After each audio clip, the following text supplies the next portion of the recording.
তবে আমি সংসদে থাকি বা না থাকি, আমি আমার দলের প্রতিনিধিত্ব সবসময় করব এবং আমি যে রাজনৈতিক আদর্শে বিশ্বাস করি সেটা সবসময় সমানভাবে ধারণ করব। বাতিল হওয়া মনোনয়ন, আদালতের দরজা, আইনি লড়াই সব নাটকীয়তা পেরিয়ে শেষ পর্যন্ত সংরক্ষিত নারী আসনে সংসদ সদস্য হিসেবে শপথ গ্রহণ করলেন নুসরাত তাবাসসুম। বুধবার দুপুর 12টার দিকে জাতীয় সংসদের স্পিকার তাকে শপথ বাক্য পাঠ করান। সংসদ সচিবালয় সূত্রে জানা যায়, সচিব ব্যারিস্টার মোহাম্মদ গোলাম সরওয়ার ভূঁইয়ার সঞ্চালনায় শপথ অনুষ্ঠান সম্পন্ন হয়। এ সময় ডেপুটি স্পিকার, বিরোধী দলের চিফ হুইপ সহ সংসদ সচিবালয়ের ঊর্ধ্বতন কর্মকর্তারা উপস্থিত ছিলেন। এর আগে সংরক্ষিত নারী আসনে নির্বাচনে অংশ নিতে গিয়ে মনোনয়নপত্র জমা দেওয়ার সময়সীমা অতিক্রমের কারণে জটিলতায় পড়েন নুসরাত তাবাসসুম।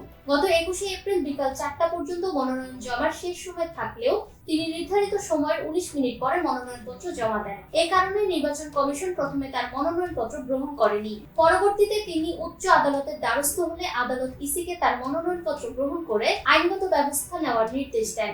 আদালতের নির্দেশনার পর নির্বাচন কমিশন তার মনোনয়নপত্র বৈধ ঘোষণা করে এবং গেজেট প্রকাশ করে তাকে নির্বাচিত ঘোষণা করা হয়। নানা জটিলতা পেরিয়ে শপথ গ্রহণের মাধ্যমে জাতীয় সংসদে আনুষ্ঠানিকভাবে যাত্রা শুরু করলেন নুসরাত তাবাসসুম। সংরক্ষিত নারী আসনে তার অন্তর্ভুক্তি সংসদের নারীর প্রতিনিধিত্বকে আরো শক্তিশালী করবে বলে মনে করছেন সংশ্লিষ্টরা।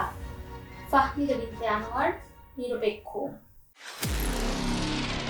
নিরপেক্ষ, সত্য প্রকাশে আপোষহীন।